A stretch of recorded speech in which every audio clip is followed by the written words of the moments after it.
All right, have and have not fans, please take a moment and give the video a thumbs up. You all did a great job on my video about our David and Veronica getting back together. Last time I checked, over 200 likes. Trust me, it helps the YouTube algorithm. It leads to more views.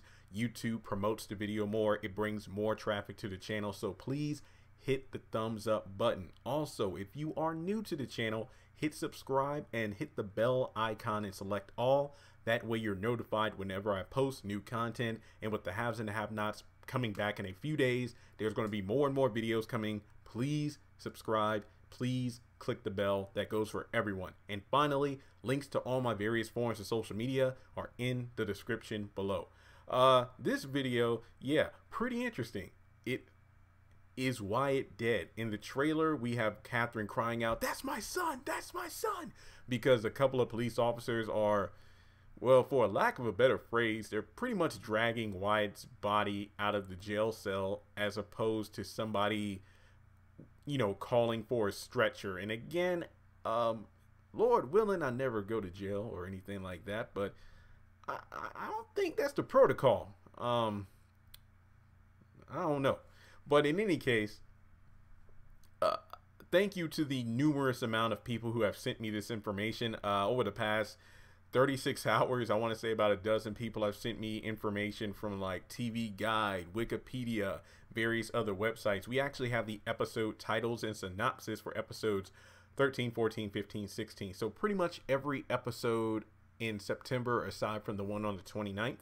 So if you don't want spoilers, then click off the video, even though it would really help the watch time if you do watch the video, because again, watch time and all does help with the YouTube algorithm. But at this point, I don't think anybody really cares about spoilers unless it's something really massive. If anything else, you will love spoilers, but these are episode synopsis that are public knowledge, so I don't really truly consider these spoilers. But is Wyatt dead? The answer to that question is no. No, he's not. The episode synopsis for episodes 15 and 16 pretty much, well, I would say 16 really tells us, because episode 15, the executor, Wyatt's actions send Jim and Catherine into a frenzy. Now, I wouldn't expect that to be anything too wild because, well, maybe, you know, Catherine obviously saw what happened, but Jim doesn't know about Wyatt. So if he's still in the hospital, which I don't doubt that he isn't, wait, I don't doubt that he is still in the hospital. I apologize. Then if he found out about, you know, Wyatt from, let's say, David or, you know, just somebody random, he would go into a frenzy. But I mean, for Catherine, that doesn't make sense because in episode 11, I'm guessing that's where we'll see Catherine see Wyatt be taken away from the cell. And it's like, wait, are you telling me in episode 11 she sees Wyatt taken away, but it isn't until episode 15 if she finds out he's alive or dead? That doesn't make sense unless, once again, this is Tyler Perry land where like half a dozen episodes can still take place within the span of an afternoon. So I don't know. But let's move on to episode 16, counting the cost. Wyatt's addiction leaves him spiraling. So yeah, I think that pretty much confirms right there Wyatt is indeed alive, because to be honest, and I said this before, even before Bananas Foster's aired on television earlier this year in 2019, Aaron O'Connell was actually at Tyler Perry Studios, and I even did a video on that saying, yeah, Wyatt's alive, in regards to that being filmed and that photo being on social media after the finale. What was it called? Show and tell, show not tell, or whatever. Basically, you know, where Veronica had the thugs in David's house, and then Wyatt shot his parents, and then he got shot by the police. And then I'm like, yeah, Wyatt's still alive. Yeah, that pretty much seals it. But honestly, it's like I said before, I knew Wyatt wouldn't be dead, but the way he offed himself in Bananas Foster would have been a good send-off because of the emotion between him and Catherine. Having a scene of Wyatt reminisce about a positive time in his life was a good thing to see. However, now it's just going to be completely negated due to the fact that he's still alive. So my thing is this, and I don't want to sound like a broken record here, folks, but you know what it is. Tyler has these characters potentially die for dramatic effect, then they go on hiatus, and then they come back, and then it's like, oh, well, they're not really dead. Wyatt still being alive doesn't really surprise me.